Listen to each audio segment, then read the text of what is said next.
सोनामुखी, हरड़, मुलेठी जैसी अनेक जड़ी बूटियां और हजारों वर्षों का प्राचीन आयुर्वेदिक ज्ञान इस एक बोतल में समाया हुआ है। कायम टैबलेट, आपकी खुशियों का साथी। भारतीय रिजर्व बैंक ने देश के बैंकिंग और गैर बैंकिंग वित्तीय क्षेत्रों में ग्राहक शिकायत निवारण प्रणाली को अधिक पारदर्शी और जवाबदेह बनाने की दिशा में एक बड़ा कदम उठाया है।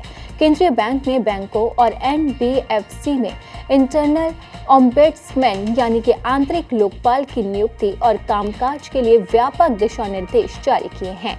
इन निर्देशों का मकसद विनियमित संस्थानों को उसके अंदर ही शिकायतों के समाधान तंत्र को मजबूत करना और ग्राहकों की समस्याओं का त्वरित और सार्थक समाधान सुनिश्चित करना है।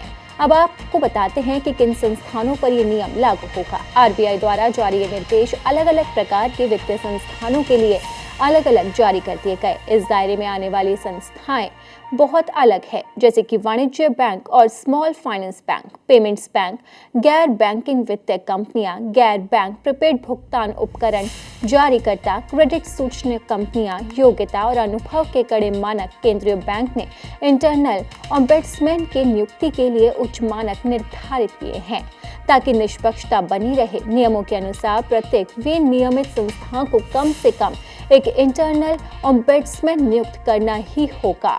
इस पद के लिए योग्यता की अब शर्तें भी हैं, वो भी जानते हैं।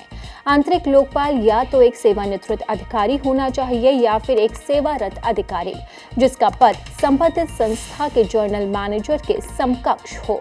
अनुभव के तौर पर उम्मीदवार के पास बैंकिंग, गैर बैंकिंग, वित्तीय विनियम, पर्यवेक्षण, भुगतान और निपटान प्रणाली, क्रेडिट सूचना या उपभोक्ता संरक्षण जैसे क्षेत्रों में काम करने का कम से कम 7 सालों का आवश्यक कौशल और अनुभव भी होना बेहद जरूरी है।